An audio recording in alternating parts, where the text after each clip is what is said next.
سو ہم نے نا دعا کو بہت انڈرمائن کیا ہوا ہے اور لوگوں کو بڑا بتانا ضروری ہے کہ دعا کتنا بڑا ویپن ہے. کیوں یہ ویپن ہے؟ اللہ تعالیٰ کو ناپسند ہے کہ آپ اسے دن گزر جائیں اور دعا نہ کریں. لیس شیء اکرم علی اللہ تعالی من الدعاء. حدیث میں آتا ہے کہ اللہ تعالیٰ کو کوئی چیز اکرم عزیز تر نہیں ہے ایکسپٹ دعا. لیس شیء اعظم اللہ تعالی من الدعاء. یعنی کوئی چیز عزیز نہیں ہے دعا سے زیادہ. اچھا مجھے پوائنٹ یاد آ رہا تھا، آپ نے جو بڑی اچھی بات کی کہ ایک دعا جو ہم لوگ کرتے ہیں ہر چیز کا پینیکل دعا ہے. مطلب آپ دیکھتے ہو کہ عرفہ میں بھی اور روزے میں بھی جب آپ افطار سے پہلے ٹائم ہوتا ہے وہ بھی دعا کا ہوتا ہے. اور کچھ دعائیں ہیں مسنون دعائیں ہیں جو کہ ٹیکنیکلی ہمارے پوائنٹ سے دعائیں نہیں ہیں. لا الہ الا اللہ وحدہ لا شریک لہ لہ الملک ولہ الحمد وہو علی کل شیء قدیر. یہ کون سی دعا ہے؟ یہ ذکر ہے، یہ تو ذکر ہے. لیکن آپ صلی اللہ علیہ وسلم نے سکھایا ایسے جیسے یہ دعا ہے. ٹھیک ہے. اور حسبی اللہ لا الہ الا هو علیہ توکلت وهو رب العرش العظیم، یہ بھی ایسے بتایا جیسے دعا ہے. ٹھیک ہے. فَإِن تَوَلَّوْا فَقُلْ حَسْبِيَ اللَّهُ لَا إِلَٰهَ إِلَّا هُوَ، کہ جب وہ اگر منہ پھیر لیں تو پھر یہ کہہ دو. اور یہ دعا کی طرح سے کہا ہے. اب دیکھیں اس میں بڑی ایک پاورفل چیز ہے، وہ یہ کہ ہماری اکثر دعائیں جو ہیں نا وہ اپنے آپ کو سنانے کے لیے ہوتی ہیں. یعنی اس میں اللہ تعالیٰ، یعنی آپ کہتے ہو کہ لا الہ الا اللہ وحدہ لا شریک لہ لہ الملک ولہ الحمد وہو علی کل شیء قدیر. یعنی آپ کہتے ہیں نا کہ اس کو پڑھتے جاؤ 100 دفعہ پڑھ لیا دن میں، یہ وہ آپ اپنے آپ کو سنا رہے ہوتے ہو کہ لا الہ الا اللہ، اللہ کے سوا میں کسی کی بات نہیں کرتا. ٹھیک ہے. اور پھر آپ کہتے ہو کہ اللہ تعالیٰ کے ساتھ کوئی شریک نہیں ہے، سارا قدرت طاقت سب کچھ اللہ کی ہے. ٹھیک ہے. اور یعنی یہ ساری چیزوں کو ایڈمٹ جب کرتے ہو نا تو آپ کو اسٹرینگتھ ملتی ہے. آپ کو اسٹرینگتھ ملتی ہے کہ یار میں کس سے مانگ رہا ہوں، میں کس سے مانگ رہا ہوں، کس ذات کی بات کر رہا ہوں میں.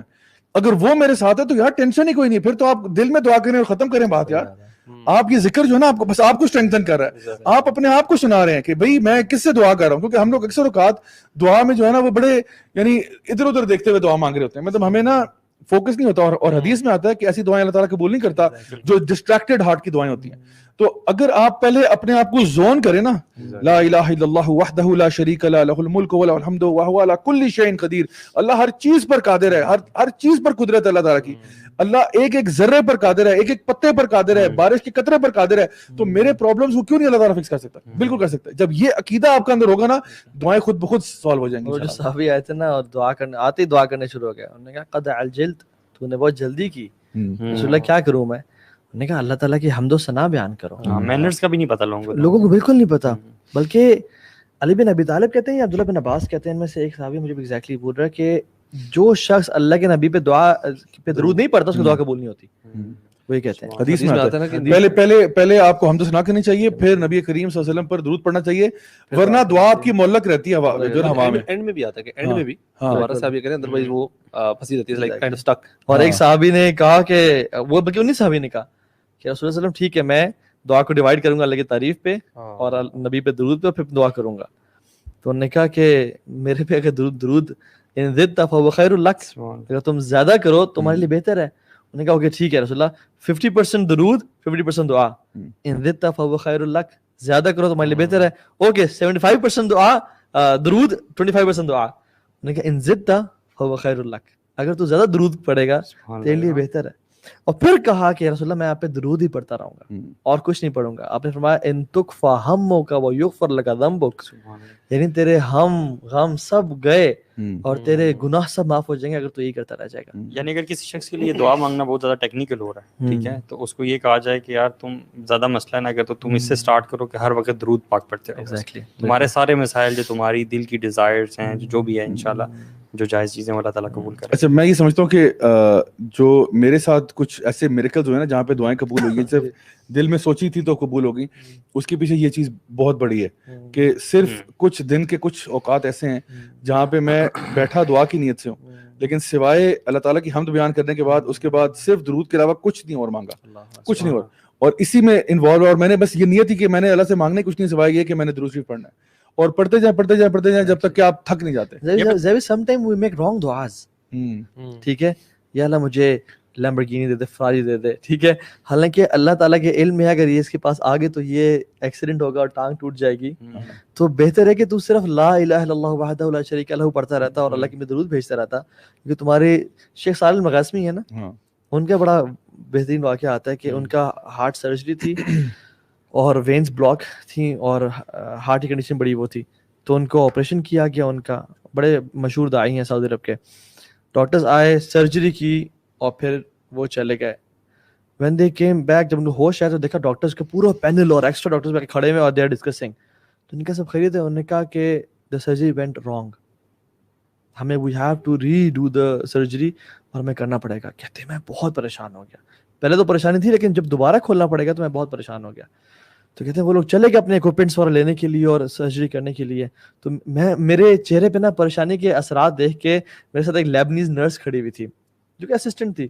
کہتی ہے یا صالح صلی علی محمد, کہ اللہ کی درود پڑھو. تو کہتے ہیں کہ مجھے فوراً سے وہ یاد ہے ان تکفا ہمک و یغفر لک ذنبک, تمہاری پریشانی دور ہو جائیں گے, گناہ معاف ہو جائیں گے. کہتے ہیں میں نے درود پڑھنا شروع کر دیا.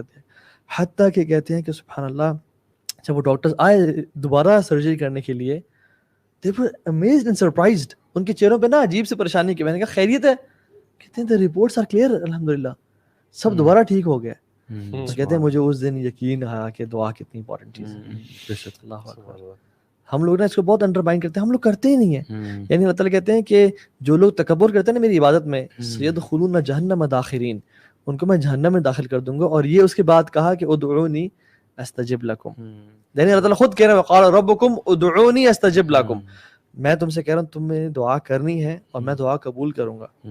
جو اپنے آیت میں نا کہ وَإِذَا سَأَلَكَ عِبَادِي عَنِّي, اگر ہم گھنٹہ اس کو آیت کھولنا شروع کر دینا, یہ گھنٹے کا ایک لیکچر ہے. مطلب اس میں ایک دو پوائنٹس بتا دوں. وَإِذَا, جب بھی میرا بندہ, یعنی 9 to 5 نہیں, تہجد ٹائم نہیں, جب بھی تم واش روم سے نکلے دعا, تم لیٹے ہوئے دعا کر لو, وضو نہیں ہے دعا کرو, وضو ہے دعا کرو, جہاں بھی ہو دعا کرو. اور سَأَلَكَ عِبَادِي, یہ نہیں کہ سأل متقی, سأل محسن, میرا بندہ ہے نا, کرائٹیریا کتنا نیچے لے آئے کہ میرا بندہ ہو, اور ہر گناہگار اب اس کا بندہ ہے. ہر شخص جسے گناہ ہو گیا, زیادتی ہوگی, اس کا بندہ ہے. اچھا میں یہاں پہ ایک چیز ایڈ کروں, لیمبورگینی کی دعا کرنی چاہیے, ٹھیک ہے, اس کی میں دلیل دیتا ہوں, ٹھیک ہے. آپ اسٹوری سنائیے. اصل میں نا ایک تو آپ کی حدیث آپ نے فرمایا کہ اللہ تعالیٰ سے مانگو چاہے جوتے کا تسمہ بھی مانگ لو, ٹھیک ہے. تو آپ بڑی چیز مانگیں, چھوٹی مانگیں, آپ دل کھول کے مانگیں. دیکھیں وہ جو اسٹوری ہے نا میری, میں بتا دیتا ہوں. وہ سب یہ ہے کہ میں ایک دفعہ جب شروع میں پاکستان آیا تھا وہاں سے دبئی سے, تو ایک دن میں بیٹھا ہوا نا دعائیں مانگ رہا تھا, تو وائف میری پیچھے کھڑی ہوئی تھی, مجھے آئیڈیا نہیں تھا کھڑی ہیں. تو میں کہہ رہا تھا یا اللہ مجھے نا کیڈلاک ایسکیلیٹ عطا فرما, کیونکہ میں نا اصل میں جب وہاں پہ نا مطلب میں یہ گاڑی لیتے رہتے میں ادھر آ گیا. مطلب بیسکلی میں نے لینی تھی بی ایم ڈبلیو کے بعد میرا نیکسٹ جو موو ہو رہا تھا وہ جو ہے نا کیڈلاک ایسکیلیٹ کی طرف تھا.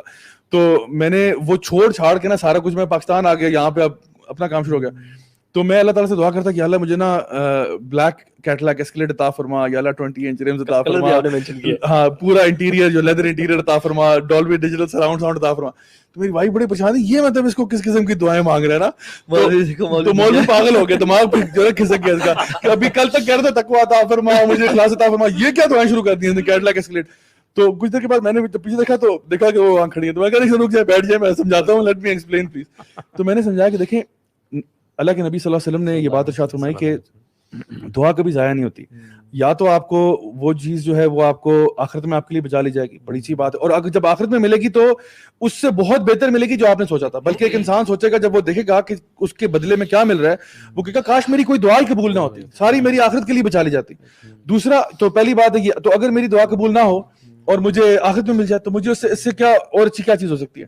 نمبر 2 یہ ہے کہ وہ دعا تو قبول نہیں ہوتی, لیکن اس کی وجہ سے یا اس سے ریلیٹڈ کوئی آفت جو ہے نا وہ ٹل جاتی ہے. جس طرح آپ نے کہا نا کہ آپ کو کیا پتا تھا کہ آپ کی ٹانگیں ٹوٹ جاتی, اللہ نے نہیں دی کیونکہ پتا تھا کہ اس سے کوئی پرابلم ہوتا یا یہ آپ کے لیے ڈسٹرکشن کا باعث بنتی, ٹھیک ہے.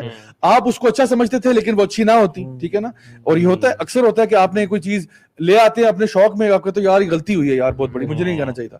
تو آپ دعا کر رہے ہیں لیکن دعا قبول نہیں ہوئی, لیکن اس کی وجہ سے آنے والی کو بہت بڑی مصیبت جو ہے وہ ٹل گئی آپ سے.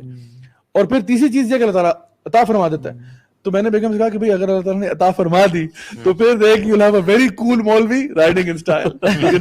تو اس لیے اللہ تعالیٰ سے کہا یا اللہ مجھے ہیلی کاپٹر عطا فرما, یا اللہ مجھے پرائیویٹ جیٹ, ایم بگ, ہاں ایم ہائی, جو دینے والا نا اس کو دیکھے نا